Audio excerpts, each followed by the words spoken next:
Does this great white shark eat me? I didn't say that it did. Oh. I just said it swam up next to you.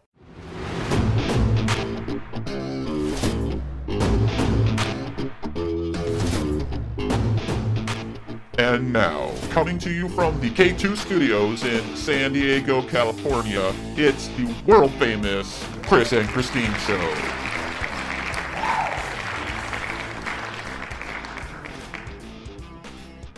Hey, what's happening, everybody? How y'all doing? Aloha! I am Chris. And I'm Christine, and welcome to the 10th episode of the Chris and Christine Show. Do-do-do-do, hula hula hoo. Hula hula, indeed. This is the big 10th episode of the Chris and Christine Show. Hey, Christine, did you think that we will be having actually 10 of these? And here we are today. No, I didn't. I didn't know what to expect when we got started, but I'm so excited. We're in month 3 of this beautiful thing called the Chris and Christine Show. That's right. Fantastic. And world famous. That's right. We are world famous across the world. Anywhere in the world, you can listen to our show via this interweb thing that's a big popular thing these days. Did you just say interweb? That's correct. I love it. There you go. Fantastic. Now, we have a great episode up for you this week. And we're just going to recap a little bit about what we talked about last week, because a lot has happened since last week. But if you'll remember, last week we talked about colds and caffeine because Mr. Chris over there, yeah, that's me, was sick. That's right. That's right. I had the cold and... Actually, it was the flu.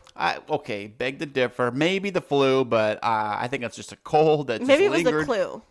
Maybe the what? The clue. The clue? Cold, like, cold and get the flu. a clue? Get a clue. Okay, well, get a clue. I got a flu. There you go. Trademark, patent. So it is debatable. We have differing opinions about whether it was cold or the flu. Right. Well, I did have the clue and, the clue. I mean, the flu. And that caffeine and coffee was actually a big cure, it said. We looked that up. Well, not necessarily for a cold, but it said for like liver disease and for helping with heart disease and, you know, helping to flush your system out. Yeah, but in the spirit of coffee, we're sitting here with our mugs full. That's right. Now, if I say aloha a little too much tonight, it's because we just flew in last night. And we're still on island time. From Hawaii. Aloha, yes. mahalo. Mahalo and aloha. Mele kalikimaka. I'm wearing my lei right now. I got from Hawaii. What do you call this thing? It's a rock lei. Rock. Well, it's not rocks. It's like it's a rock. Beads or something. Yeah, but they're called rock leis. Oh, well, I got a rock lei, and I got my aloha shirt on, and I'm barefoot, and I am doing this podcast island style. Yes, he is. And I've got my hair in my little side braid that I was rocking while we were on the island. And if you missed out on all of our highlights, you can find us on Instagram, where we've posted a fun little highlight reel on our stories, as well as on our regular K2 Show San Diego Instagram feed. That's correct. And we got more to come. We had to upload. I uploaded all the pictures today. Oh, my goodness. It was like, almost 2,000 pictures? Yeah, videos? of those, I only took 200. I know. Well, I had to 2 GoPros going, plus I had my iPhone going. So 2 GoPros plus an iPhone, people. I survived. I survived Chris's Hawaii vacation 2019. Yes. I survived. Yes, she has a t-shirt made and everything. Gotta get her coffee mug. It'd be great. Yep, Fantastic. absolutely. So for my birthday, we went out and it did celebrate my birthday prior to us leaving. Yeah, we went out to a steak dinner, and I think we recapped that last week, but we're going to tell you again. One of Chris's favorite gifts that he got is something that he's actually using right now. I wish you could all see it, but we'll have to post a picture for you on Instagram. And what is it, Chris? It is the Chris and Christine Show coffee mug, and it has a picture of our logo on here, and on the back it says, until next time, keep moving forward. That's right. Fantastic. We got 2 of them, 1 for each of us. It's great. Yeah, and so we're really excited about this week's topics because, like I said, it's been a lot's happened since our last week. We went on vacation, and we're going to get into the details all about that right after this. The Chris and Christine Show is now on Instagram at the K2 Show San Diego.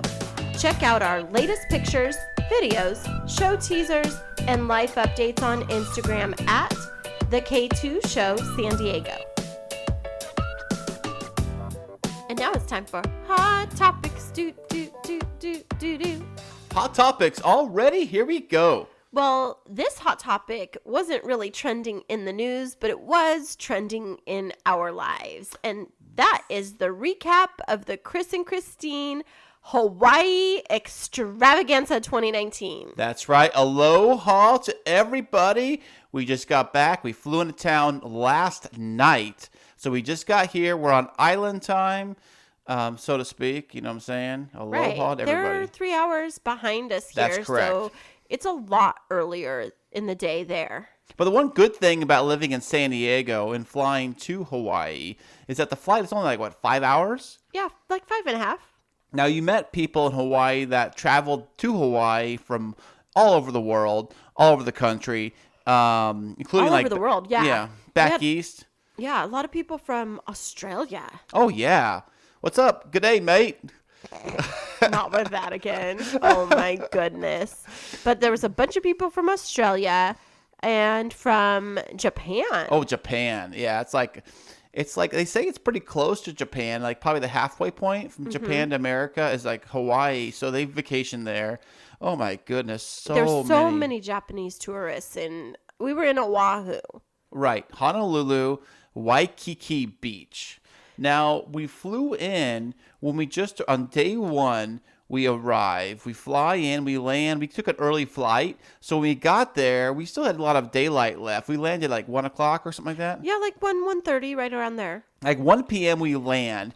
And then we land in, and then we get the luggage and all that stuff, and we load up. We take the bus over to the rental car company, yes, where Christine had reserved a Jeep. You're welcome. Thank you. 4-wheel drive Jeep.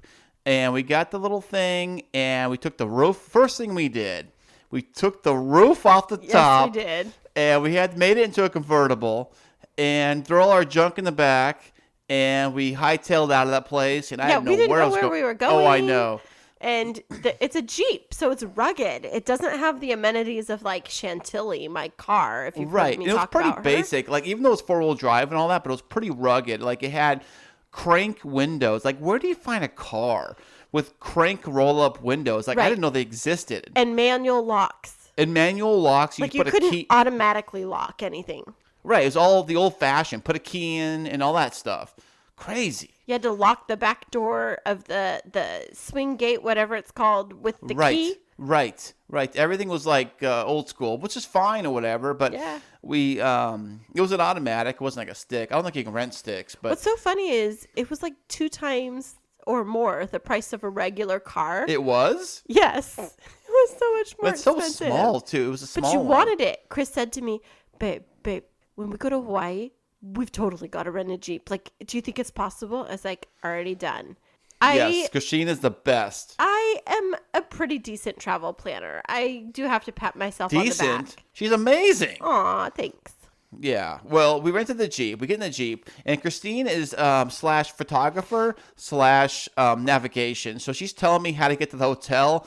So we're going through like downtown. Gosh, I need to pause him. Photographer, he's like, babe, can you like film this with the GoPro? All the meantime, I'm trying to juggle the phone because the phone didn't have a stand in the car, nor did it have like a cord or anything. And then I had our flower lei because we had the lady meet us at the gate with the flower leis because Chris wanted a flower lei. Like we got off the plane and they had our name. As soon as we got off the plane, they hold our names up with this little, like the old do in the movies with their name with a placard, like our names on there.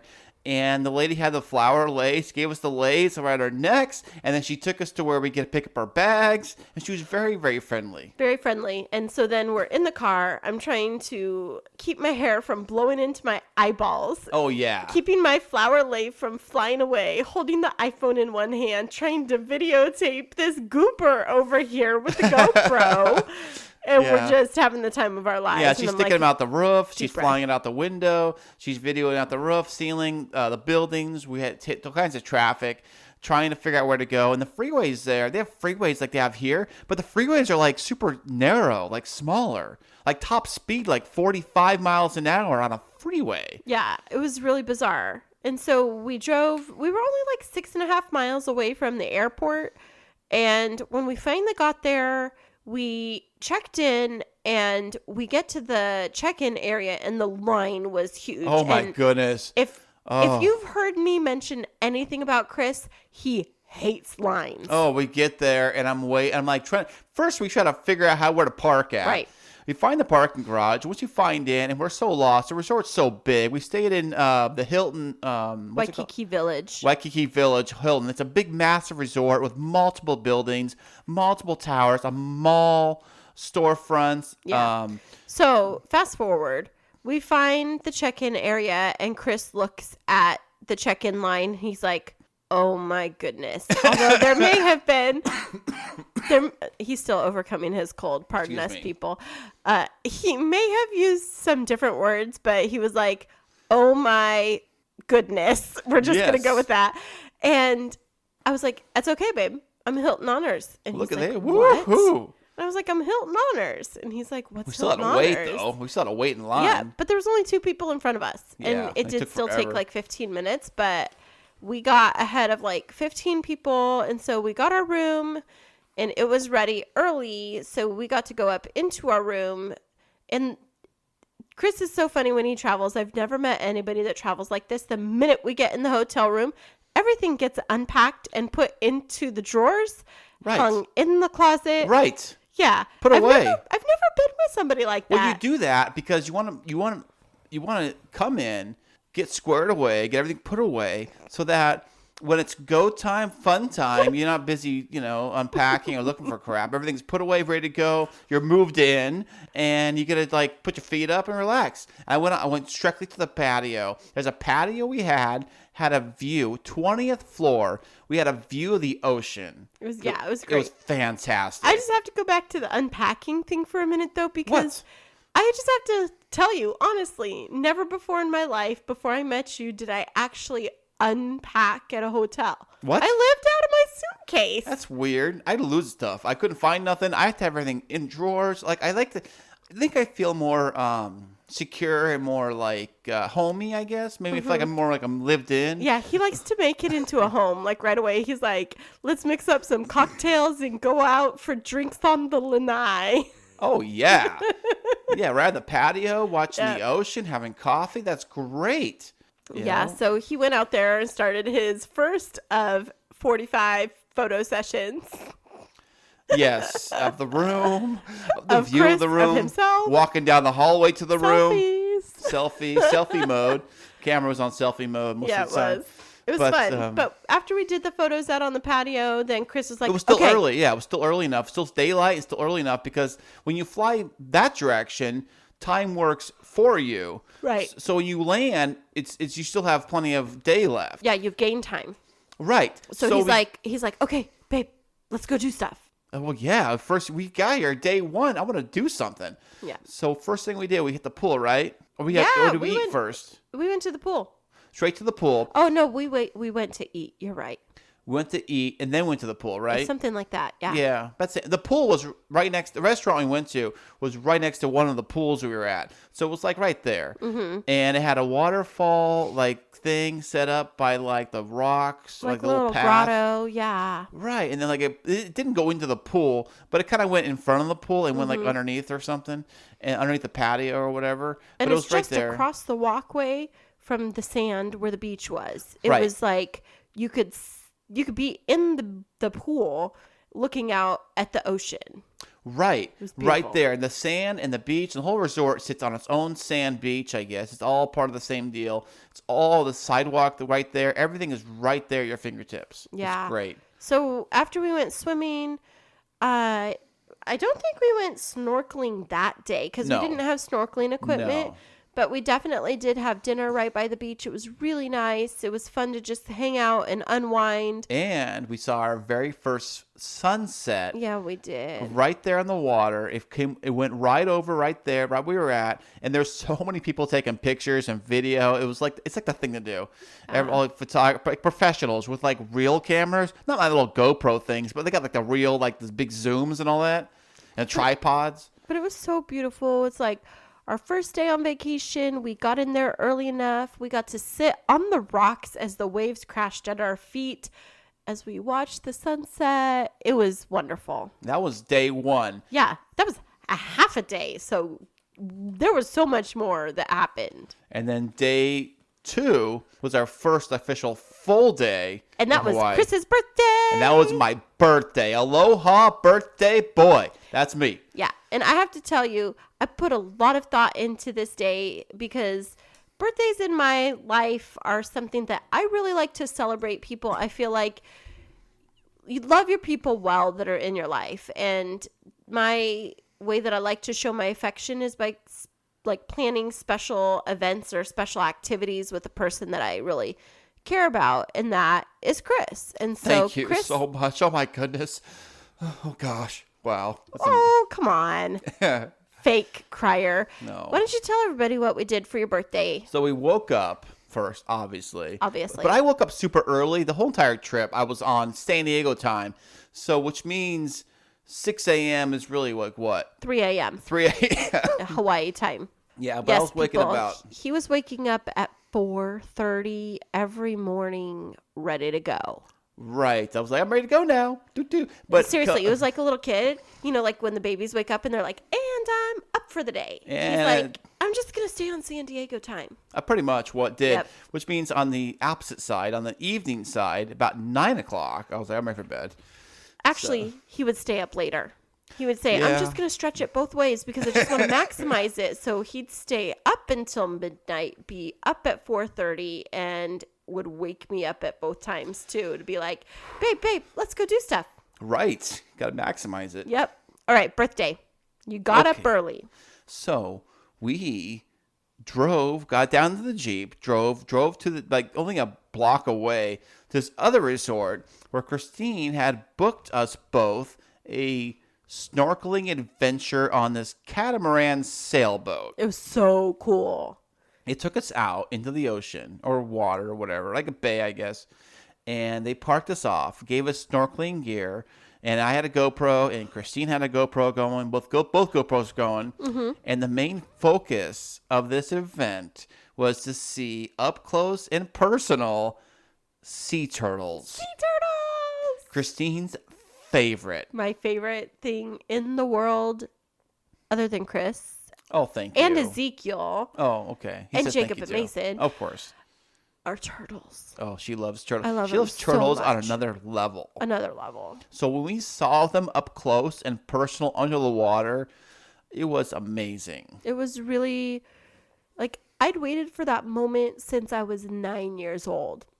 I fell in love with turtles when I was 8 from reading a story about sea turtles in my 3rd or 4th grade classroom. Oh, yeah. What book was that? It wasn't a book. Oh. It was like one of those single page reading comprehension sheets that you read. And it was about sea turtles in the Pacific Ocean. Wow. Well, And there it you was, go. Yeah, it was talking about them. And I was like, someday I'm going to go swim with sea turtles. Well, people, I got to see a sea turtle. It wasn't like in the wild when Zeke and I were in Honduras 2 years ago.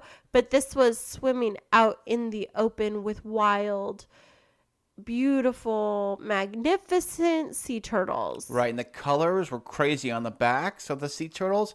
It was like this camouflage, like, pattern on the back of their shell. It was crazy, like a mosaic look to it. Yeah, no, green sea turtles are a protected species at the state and federal level in Hawaii, and so you can't get close to them.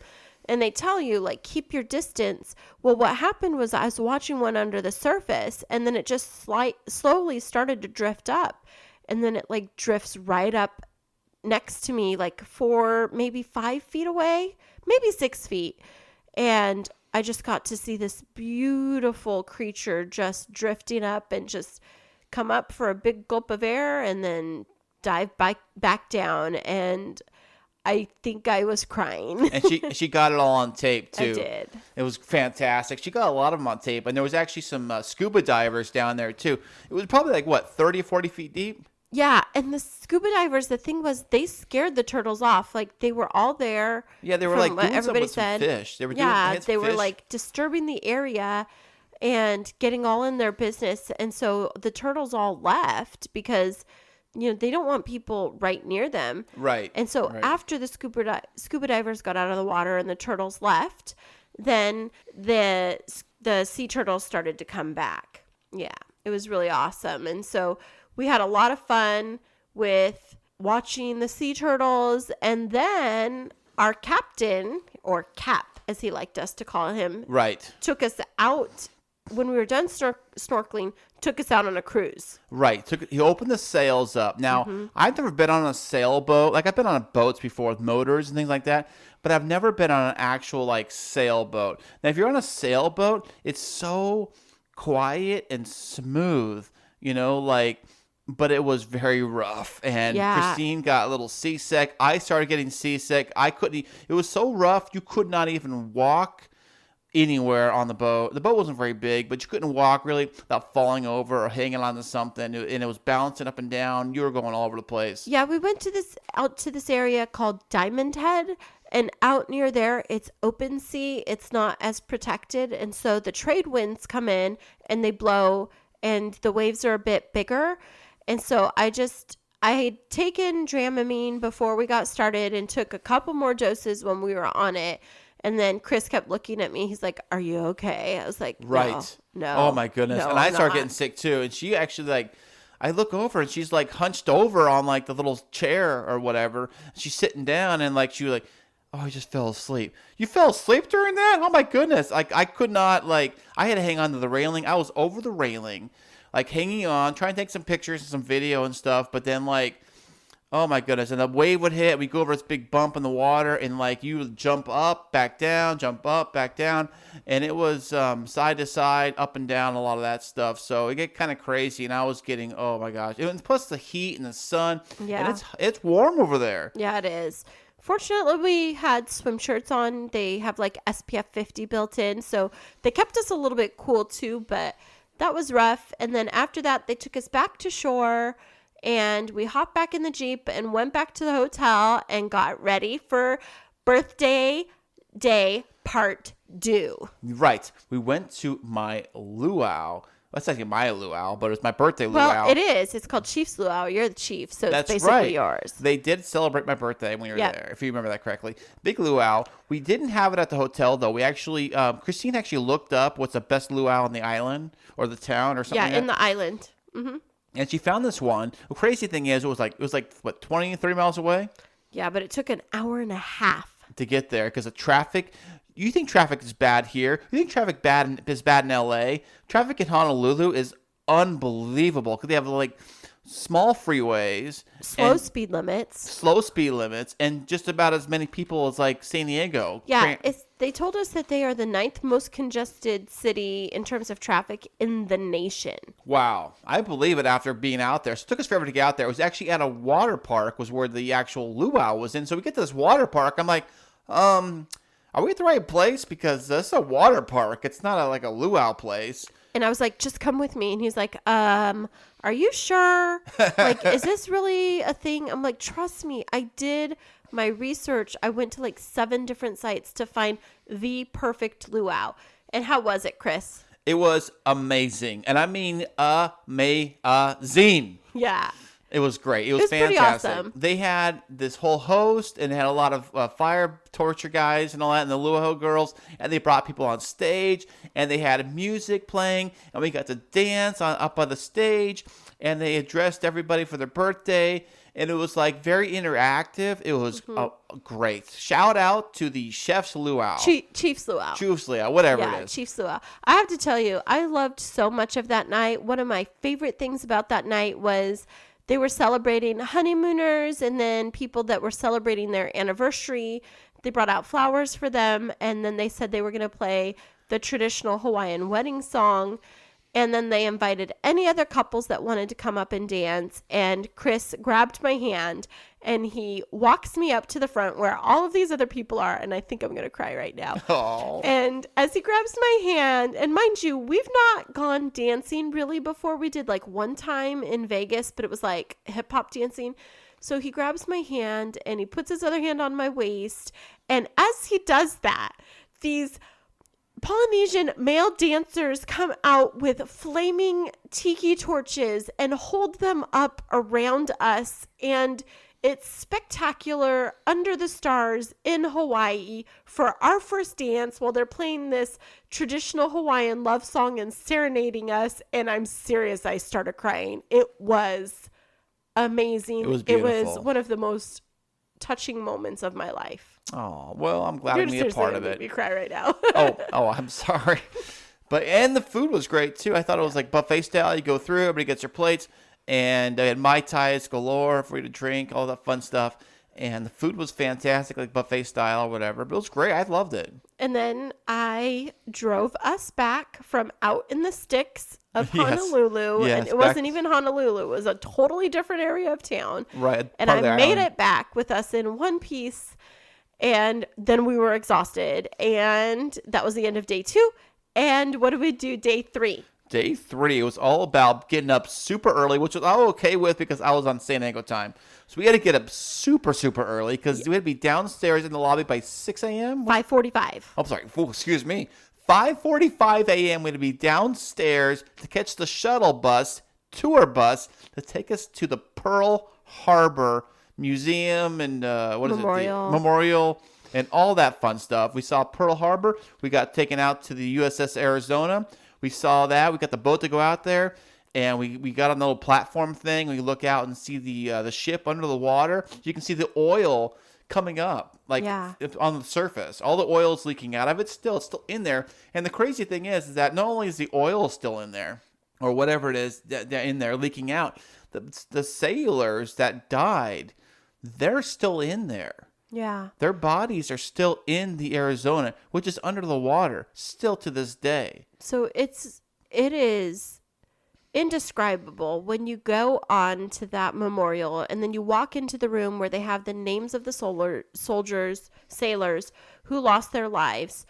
You're standing looking at this marble wall, and as I was standing there, I was just soaking it all in and just very somber and very appreciative of the sacrifice of these individuals who gave so much for us. And as I was leaning there against the cold marble walls, this older gentleman, I don't think I even told this to Chris, this older gentleman had to have been in his 70s, was just a couple feet over from my right, and he just started sobbing, just very quietly and crying, and his wife came up to him and hugged him, and she found a handkerchief, not even a tissue, a handkerchief that she was holding for him, and he said, I've waited my whole life for this moment. And It was like, I couldn't even talk about it that day because I was just in that moment thinking, this man, with his age, where he was in terms of his age, he was probably a child, maybe a very young child when World War II started, because he had to have been probably in his 80s. And may have lost a parent or a family member or aunts or uncles, or maybe he's older than I thought, and maybe he was one of those that served. And it was a very sobering moment. And then we got back on the little boat. You get 15 minutes on the memorial. Yeah, I thought they gave you more time than that. Right, I thought it was they like don't. you took you over there. When you want to go back, you go back whenever. But no, they had this thing like a clockwork. They had it. You load, you go. You load, you go. Each group had a certain time. Your ticket was stamped for a certain exact time. You miss that time, you miss it. That's it. And this memorial had been closed for 15 months. And when we planned this trip, Chris was like, I really would like to go to Pearl Harbor. I don't really know if we're going to be able to. And I looked it up and I was like, sorry, babe, it's closed. And then right after we booked, they reopened it, and I got online and all the tickets were gone. And I searched high and low for like 2 weeks, and I found one tour company that had one set of morning tours left.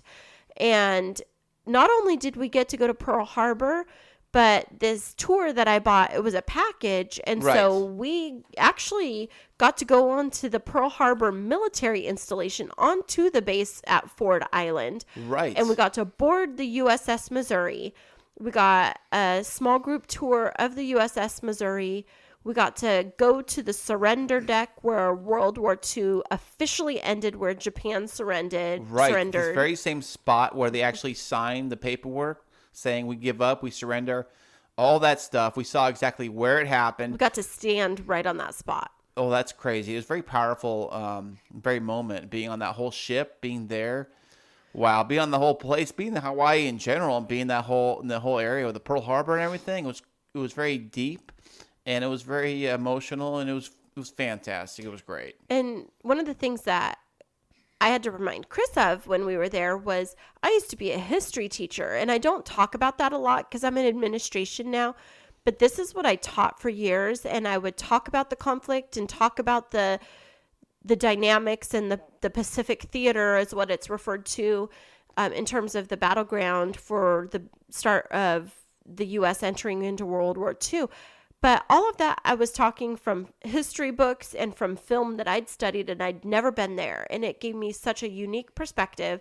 And we actually sat down on a bench when we were at the Pearl Harbor Visitor Center, and we were looking up footage. Of course, it's more Hollywood style, but from Pearl Harbor, the movie, to try and see what those different components of the conflict were. And then they took us into a theater and they showed us about a 15-minute, maybe 20-minute film that documented it. Right. It was all actual footage of the actual event, and footage before the event, and footage during, and all that. And of course they cleaned up the footage a little bit for the big screen it was like a theater we were in. Right. It was really a powerful experience, and that by the time we were done with that day, we were emotionally spent, and it was only 1:30 when we got back to the hotel. Right. What did we do after that? We went straight, got snorkeling gear, or did we take a nap first? I don't remember. After that, we decided to go snorkeling. We went back to the room for just a little bit, and I think we got something to eat because we were really hungry. Right. We didn't much. Then we were like, oh, no, we ate at the food truck that was actually at the Missouri. They had these food truck parked outside the Missouri. They had pulled pork sandwiches, was it? Yeah, it was like Missouri style Kansas City barbecue. Oh, it was fantastic. Cool. It was great. And they had the old pineapple whip there, one of my favorites. They had that. They had all kinds of goodies there. It was great. We ate there, got in the tour bus, and we saw the big cemetery, Punch Bowl Cemetery. Yeah. We saw that. The guy took us a tour around downtown. We got to see the, was it the headquarter thing where Hawaii Five-0? Have you ever seen the show Hawaii Five-0 on CBS? The actual headquarters, quote unquote, they're supposed to be the headquarters of their unit. It was actually, we saw a tour of that too. It was great. Yeah, it was really awesome. And then when we got back to the hotel room, Chris was like, hey, I would really like to go snorkeling. And so I was like, okay, well, let's look up and see where we can rent some snorkeling gear. Ends up, there's a place right across the street. So we got on our shoes. Like a surf shop. It was like a surf shop. So they were like sanding down surfboards or doing something, surfboards. Yeah, quality surfboards in Oahu. They were amazing staff there. The young men that worked there were so hospitable. Right. They were like, yeah, aloha. What can we do for you all? And totally like the Hawaii surfer that you would see, like the long, curly-ish kind of tan sea hair, and they're like putting the wax on the boards, and we were like, yeah, can we get 2 snorkeling sets? And he's like, yeah, totally. Yeah, for sure. Yeah, totally. And it's super cheap. It was just $10 a day. So we just grabbed our stuff. We got 2 packs of snorkeling gear, and then we went straight to the beach while we were at. And we went snorkeling right on the beach, right by the front of the hotel. It was fantastic. Right there. You didn't have to go anywhere. We saw all kinds of cool stuff. Fish, coral. We walked out. We just hopped right in. We could see pretty much our hotel room from where we were. And then after that, we decided to go back to the hotel room, and we got cleaned up because we decided for dinner that night, we wanted to have dinner at the shrimp truck. Yes, it was one of those food trucks. I guess food trucks is a big thing on the island. There's a lot of food trucks everywhere. It's a big thing. And the prices, compared to the hotel restaurant we were at, is like a quarter of the price, But it was fantastic. We had shrimp, and it was so fantastic. It was coconut shrimp with so French good. fries, and they had pasta too with it or something. It had a coleslaw or something like that, and the coconut shrimp came with this sweet chili dipping sauce. And I actually surprised Chris tonight. He decided we wanted to recreate an island experience. And so we made a little taste of the islands tonight, and 2 of our boys were here. And so we were able to make this wonderful dinner. And I got coconut shrimp from Trader Joe's, and they had the sweet chili sauce, the sweet chili dipping sauce. And it was seriously like being back at the shrimp truck. It was so good. Yes. The coconut shrimp, it was good from Trader Joe's. It was nowhere near like it was in Hawaii. Oh, yeah. It was amazing in Hawaii. Man, that food truck, man. You think food trucks, I always thought they're called roach coaches, They had No, not there. No. The shrimp trucks are pretty popular and pretty famous in Hawaii. Right. And they also do the shaved ice, too. We had that, too. Yeah. Was shaved ice what it's called? Yeah, it was shaved ice. And that night, because it was, again, out by this little rock jetty area, Chris set up the GoPro on my tripod, and he did this. Was it the time warp or time lapse? I don't remember. Maybe time lapse. It was a time lapse video where it takes a picture every 2 or 5 or 10 seconds, however you set it. And so he got the sunset from when the sun was still up in the air until it settled over the horizon and disappeared. And you can see sailboats going by and surfers coming in and out. And we sat there eating our shrimp and our French fries and our coleslaw, dipping it in our sweet chili sauce. And Chris had a Hawaiian Sun drink, and I had a Sprite, and we were just totally casual.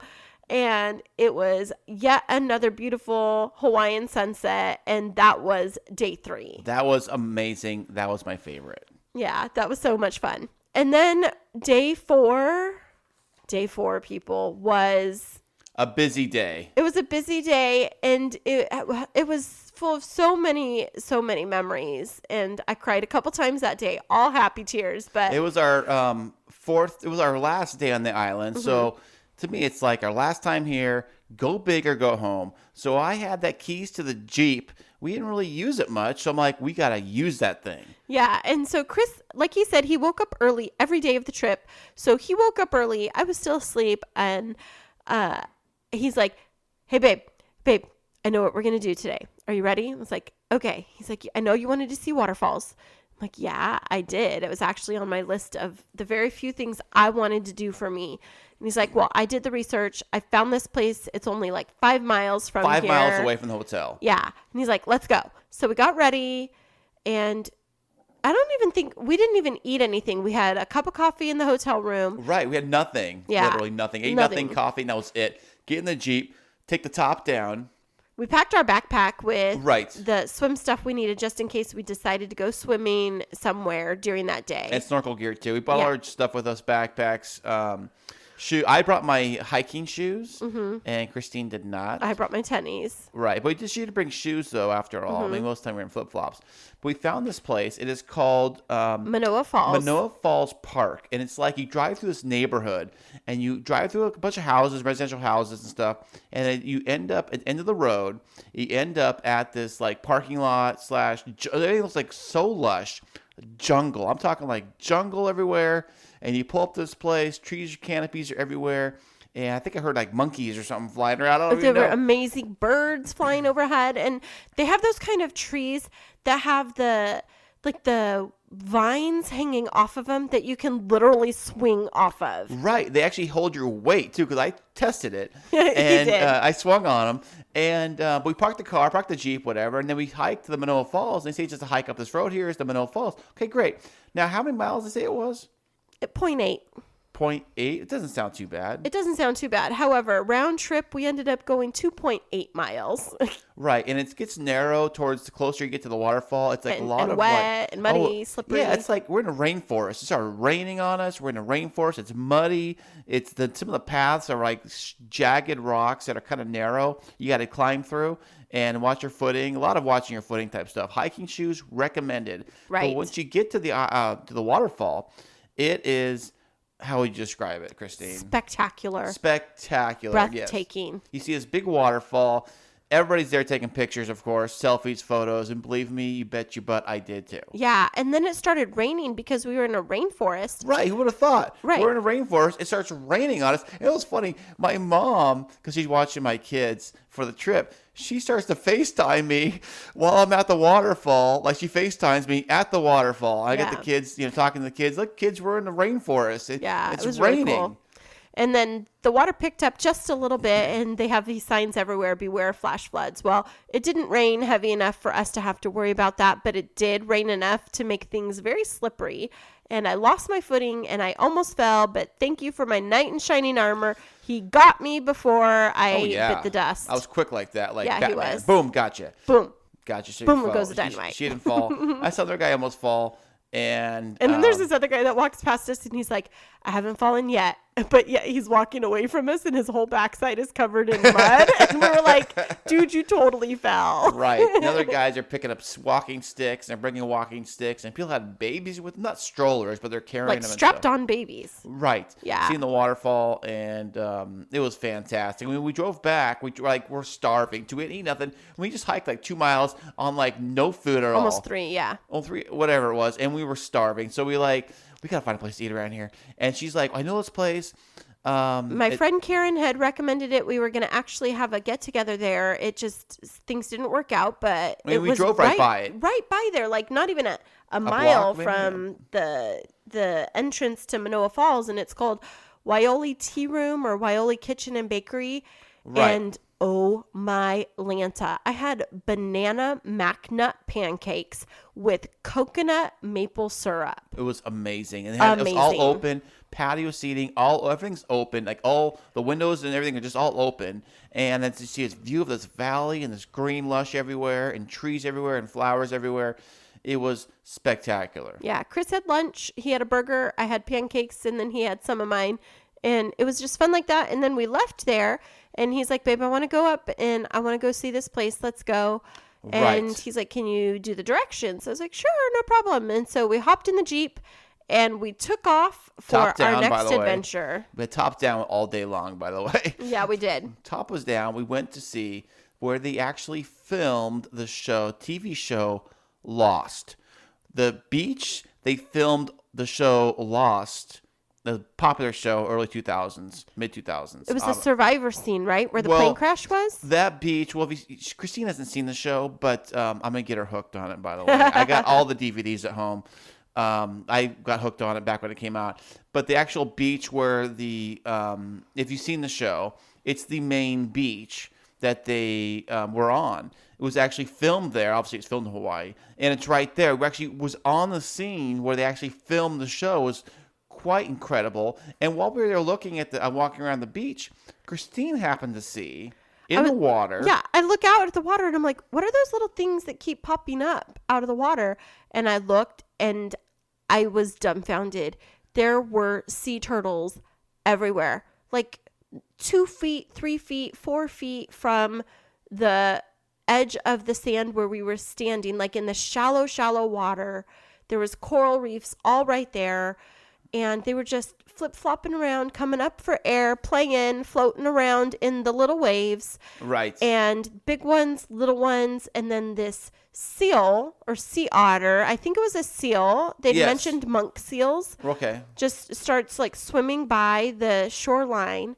And I just stood there in complete awe because, like Chris mentioned, this has been a dream of mine since I was a little girl. And to just walk on this beach randomly, following my love to this place that he wanted to see that was a big deal to him. Oh, of course. And just by going there with him, I end up fulfilling yet another one of my dreams. Right, seeing sea turtles. And they didn't come onto the sand, but they were in the water. And you can totally see them. They're right there in front of you, like right there. It was great. It was fantastic. So after that, we got back in the car. And then we're like in the country. We're on the other side of the island now. So we're in like the country, like in the sticks. And there's some traffic out there too. So we're driving around to see this other beach. Because we were driving to the other beach that was supposed to be the famous turtle beach called Laniakea. We were at this other one called Mokulea. And so we wanted to go to Laniakea because that's where it's really famous for the turtle rescue. It's where the turtles come. They don't lay their eggs there, but they do come out of the water. And I said, Chris, we're only like 6 miles away. Can we please go there? And he's like, yeah, let's go. So then we went, and what happened on the way? We didn't see any turtles. I know that. Well, what happened before we got there? Oh, we're talking about the pineapple stand? We got stuck in traffic. Okay, we got stuck in traffic. So a lot of traffic. Yeah, so while we're in traffic, we're driving in traffic. I see a sign that says pineapple coconuts or something up ahead. I'm like, what's that? And we're sitting in traffic, and I look over, and there's a guy with a cart and pulling by a trailer, a little cart setup thing. And I said, hey, it says smoothies, Chris. Oh, my love language. On a hot day in Hawaii, fresh smoothies. Are you kidding me? How you just got to pass that up? Right. So we went there, and the guy had like pineapples, coconuts, whatever, and he actually cut open fresh pineapples and cored them out, made them hollow, made actually like cups out of them, cups out of the fresh pineapple. Yeah. And then you make whatever smoothie you want. I had a pineapple one, obviously. And I had a mixed fruit one. And they were amazing. They were so good. And you get a metal straw and... Oh, by the way, I got to tell you this. Straws, hope no one from California and the government's office is listening, but in Hawaii, they outlawed straws are banned completely. Yeah, plastic straws are banned. And so you have to do the paper ones or the metal ones. And so he sold us metal straws, and they were like hologram looking. They were pretty cool. Right. But Chris and I sat there and sipped our smoothies, and then he drank his. And so we got back on the road while I was sipping mine, and we go down the road, and there's all this traffic. Well, I was thinking back as we were sitting there, that was the day that the first big swell had come in. And so it was really kicking off the big surf season. Right. And so there was all these people that were going to the Bonsai Pipeline, which was only a couple more miles down the road. We did not end up going to see that, but we went to Laniakea to see the turtles. There were 2. Chris didn't see them. I did. That's what matters. Let's be real. Okay. And a bunch of lava rocks all around the side. The turtle lover. Turtle lover. And then after that, I was happy as a clam, and we got back in the car, and we decided to head back to town, and we went back to the hotel, and after that, we went back and we snorkeled for a little bit. Went back, did some snorkeling. And I said, we got to get some snorkeling in before the last day. We got the snorkeling gear. We have it for one more day. Let's use it. We got a little bit of daylight left. Let's just get out there real quick. We went down there, got dressed, went down there. Hopped in the water, and we went and did some more snorkeling. It was fantastic. And then after that, we went back to the room. We kept our pineapples in the fridge. We washed them out. We put them in the fridge to store them. And Chris had some Hawaiian drinks that he kept in the fridge. And I said, I'd go take the snorkeling gear back. And he's like, okay, I'll have some fresh drinks ready for us when you come back. So he had this Hawaiian Sun Punch and a little bit of coconut rum that he put in together with ice. And we had our pineapples and our straws. We got ready. I made reservations at a Japanese teppanyaki restaurant just downstairs. So we drank our drinks and then tossed our pineapples, kept our metal straws. Right. And then what Chris didn't know is that I told the people when I made the teppanyaki reservations that it was his birthday. And so we sat down at this table at dinner, and it ends up that the couple next to us on our left-hand side was from Atlanta, and it was the husband's birthday. Right. And then on the other side of Chris was a single man that sat with us, an older gentleman. His name is Joe, and it was his birthday the week before. And then the next couple at the table was a couple, their names were Cole and Eddie, the gal Cole. How do you remember all these names? I'm really good with names. Okay. And so Cole, it was her birthday coming up the next week. So D'Artagnan and Michelle were celebrating D'Artagnan's birthday. And then Joe was a single older guy that was there by himself. He lives in Alaska. he comes to Hawaii for a couple of weeks, and then he goes to Palm Springs to winter there so he doesn't have to stay in Alaska. Well, he arrived to Hawaii a couple days before his birthday, and he didn't celebrate with anybody. So we just told Lynette, our amazing server, that it was everybody's birthday, and we had one big birthday party. Oh, yeah. And they sang to everybody. And they come around and they do these the pictures of couples at the teppanyaki restaurant, and they did them of all three of the couples. And then the guy turns to Joe, and he's like, "Would you like a photo?" And I said, we're taking a group photo for Joe's birthday because we're his best friends. And so we did. Right. And it was so fun. And out of all of us, 3 out of the 4, well, Joe bought a group picture. We bought one of the group pictures, and Cole and Eddie brought a group picture. And Joe said, and it made me also want to cry. He's like, if anybody asks me what I did for my birthday, I'm going to tell them I had dinner with my 6 new best friends. Oh. I know. It was Fantastic. so sweet. Because it just goes to show you, people, you never know who's sitting at the table with you. Sometimes, who knows? Maybe he was lonely. Maybe he wasn't. Maybe he likes to be alone like Chris does. Yeah. But maybe he really did want some company, and he had a really fun time, and we all sang happy birthday to him, and he had ice cream, and he blew out a candle. I know. And it was like one of the highlights of the trip for me too. And that was our last official day. Yeah, it was. Day 2 came to a close, and that was our trip came to a close. The very next day was pretty much chill and just pack and get ready to go to the airport. Yeah, and then we flew home, and we got home super late, and Chris is a gem, and he did all the laundry because he knew that I had a really busy week and was going to be running and going home and doing all kinds of stuff. All kinds of stuff. And then he's like, I'll take care of the laundry. You take care of getting work stuff done. I don't go back to work till tomorrow. And so now here we are, just recovering from our amazing trip, and just so grateful that we've had the opportunity to do this. It's a dream that we both had, and it was just so fun. That's amazing. And when we come back, we got one more thing for you. The Chris and Christine Show is available everywhere on Google Play with Google Podcasts, Spotify, SoundCloud, Apple Podcasts, YouTube, and iHeartRadio. All right, folks, and now it's time for Would You Rather. Chris, are you ready for this? Ooh, this is a total surprise because I have no idea what this is about. What All you right, got? What Chris, you got today, baby? In the spirit of vacation, Okay. would you rather be stuck alone forever on a deserted island, or be snorkeling and suddenly have a great white shark swim up next to you?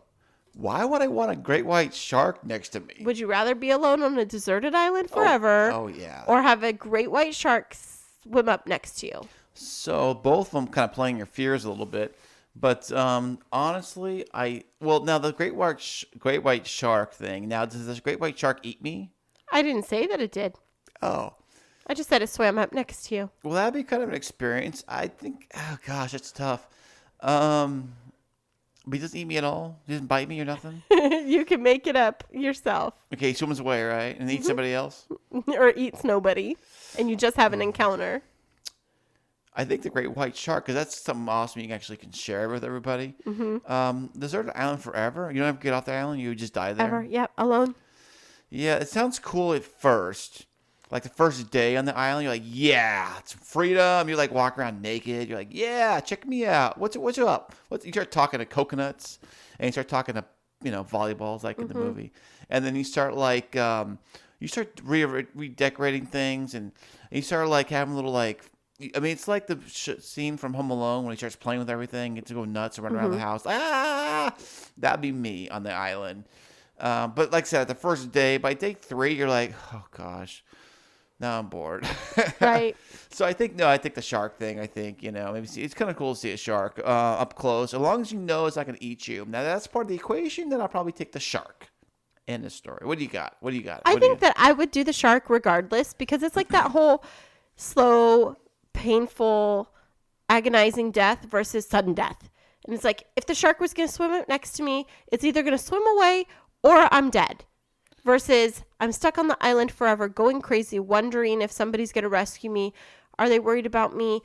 not having anybody to talk to. Hey, your phone doesn't work, no Instagram, Nothing, no email. nothing. What are you going to do? What are you going to do? Yeah, Wi-Fi's I mean, down? I would survive, but it's like I worry about you if you were stuck on a deserted island. I know that you would like be in misery without me. Yes, I was going to say that. I was going to say that. Yes, I was going to say that was on the tip of my tongue. Yeah, it is. It wasn't about me going stir crazy. It's all about missing you. Absolutely. Okay, so this has been an amazing podcast, episode 10. I know it's gone a little long today because we had so much to talk about, so much stuff to tell you guys about the trip and all that fun stuff. And it was amazing. It was fantastic. I cannot wait to go back.